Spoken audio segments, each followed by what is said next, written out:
interesting rumors, leaks emerging once again about what's happening with PlayStation Next Generation.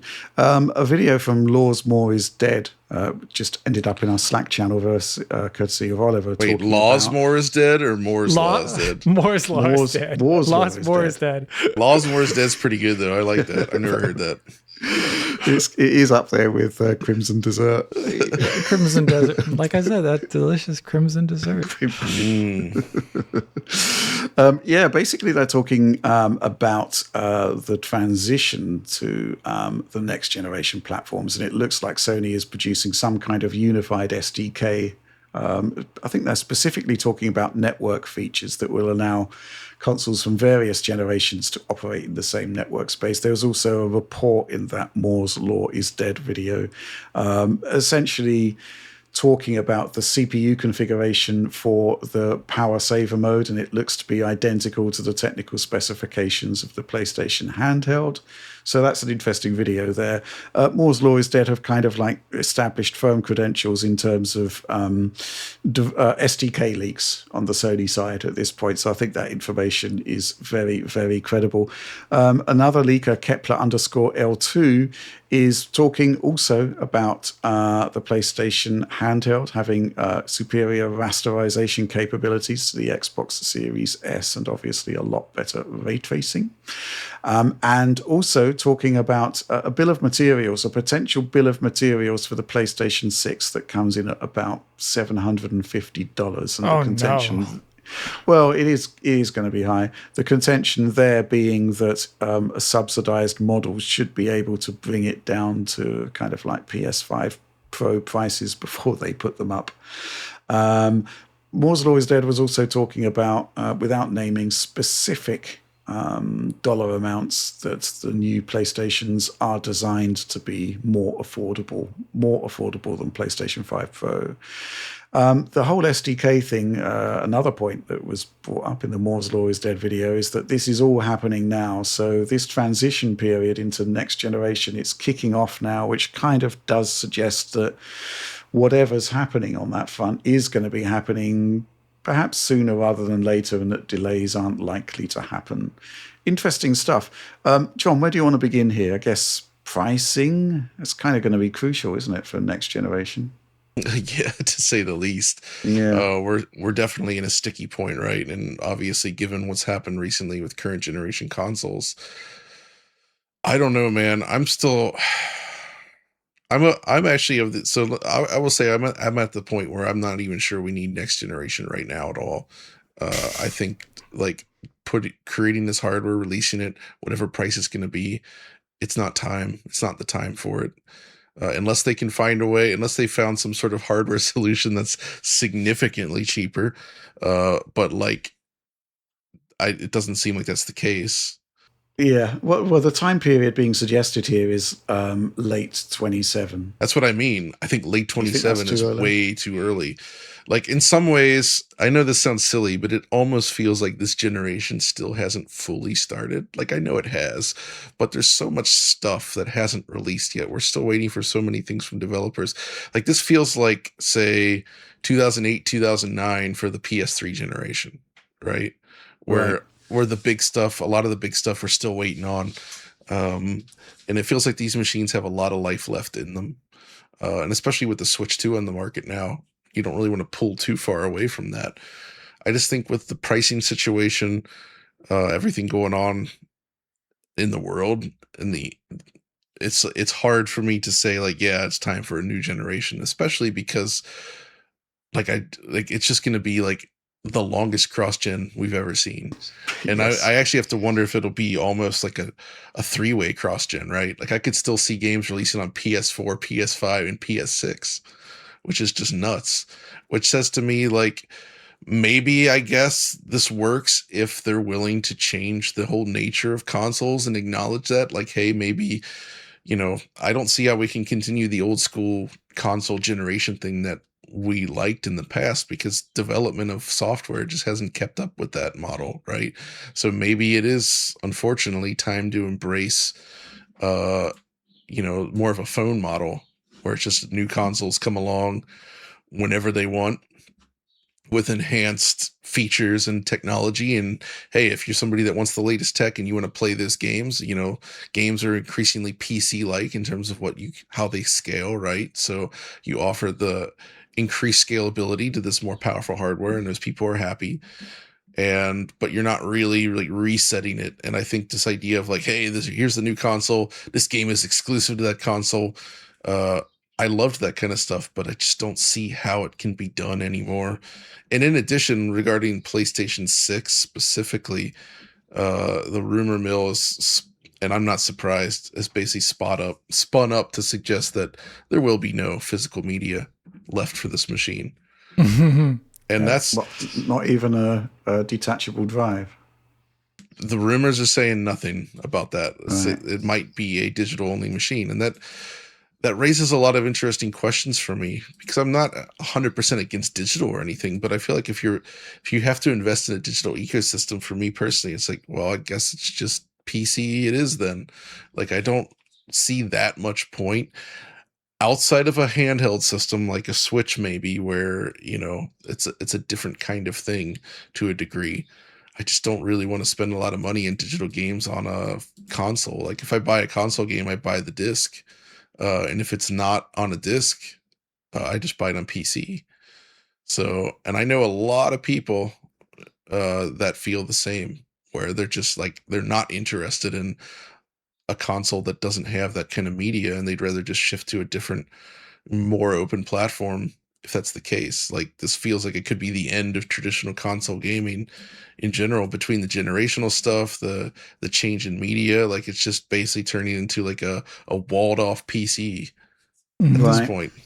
I get what you're saying. I mean, it was always the case that with the console side, it was supposed to be the more affordable part of sector of gaming, and PC was kind of like more high end and more expensive. But that's kind of not really the case anymore in the era where you typically need a subscription in order to do multiplayer games.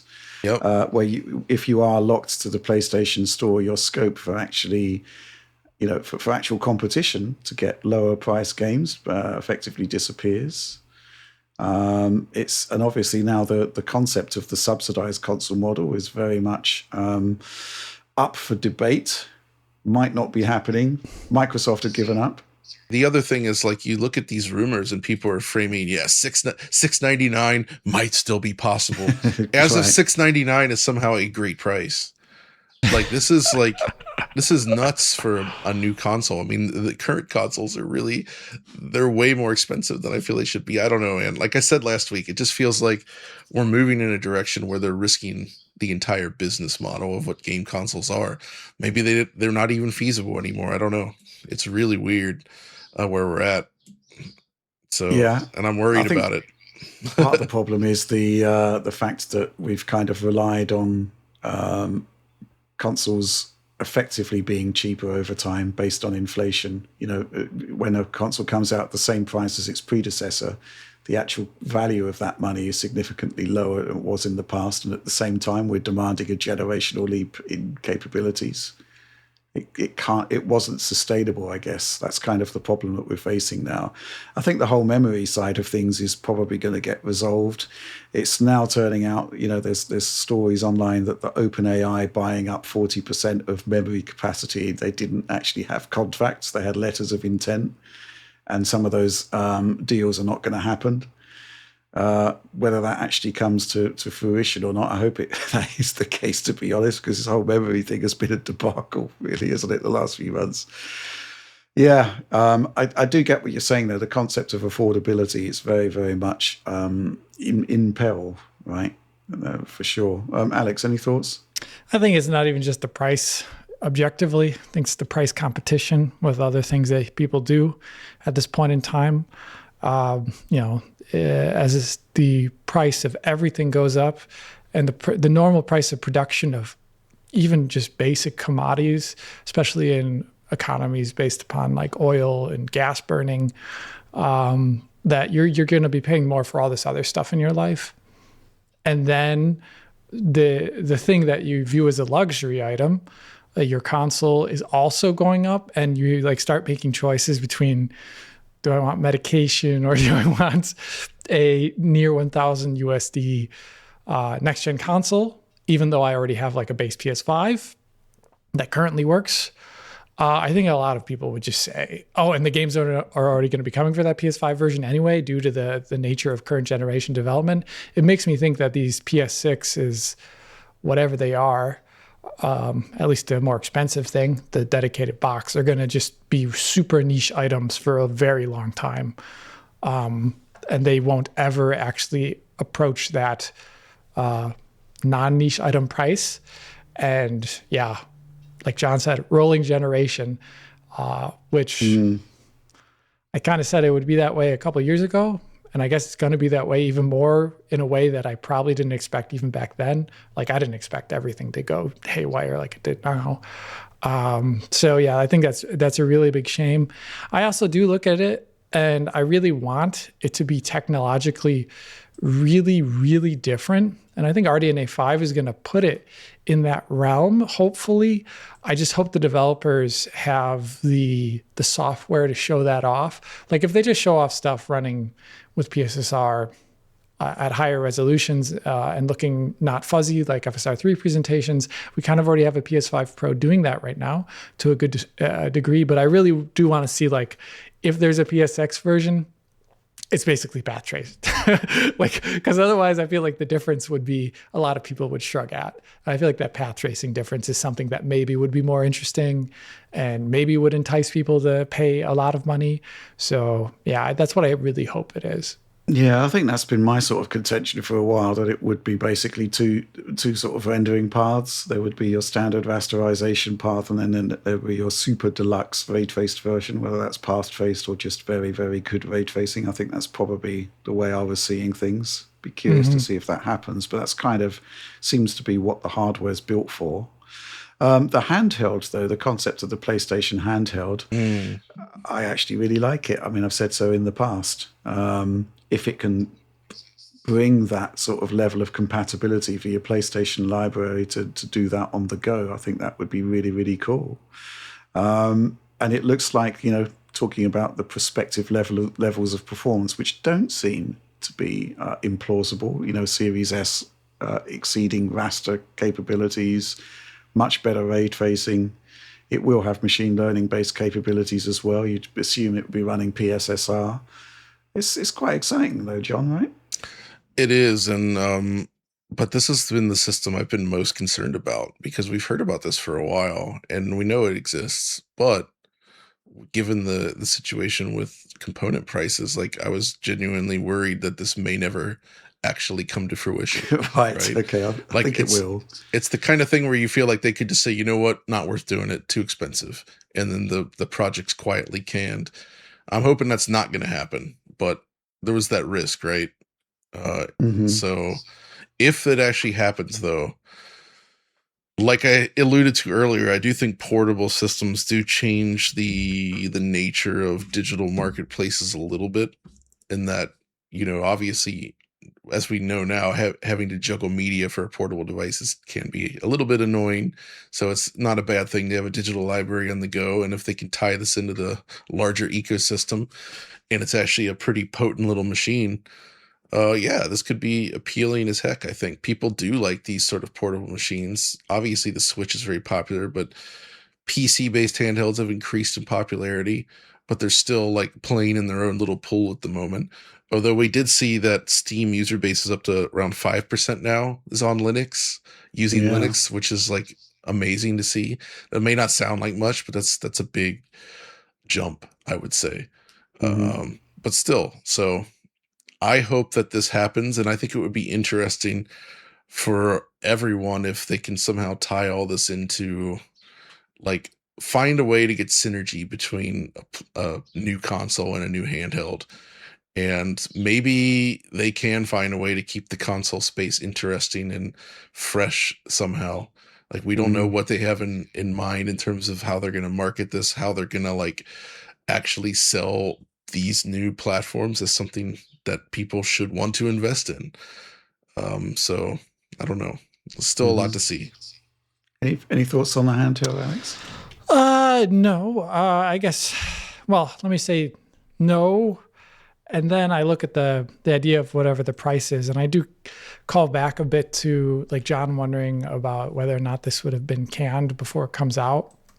And I think the original thing that we heard regarding Xbox was they had a handheld alongside, what is the new project thing called? Helix. Helix. I wanted to say Scarlet. My brain is soup. Next to Helix, they also would have had a dedicated handheld that was directly made by Microsoft alongside the ROG Ally things and et cetera that they're doing. But that was apparently canned, right? So I was maybe wondering, since there wasn't going to be competition anymore there, that would also be one of the reasons why they canned it, is because of the price consideration. But I guess if the market now is left to Sony, they can maybe take more risks with something like this, because it's not like they're going to lose market share by releasing it. So yeah, I think it's a good idea in terms of expanding the potential audience, right? Because it just kind of makes sense. It is something different. It is additive. It is actually something worth doing. So I kind of suspect they will do it.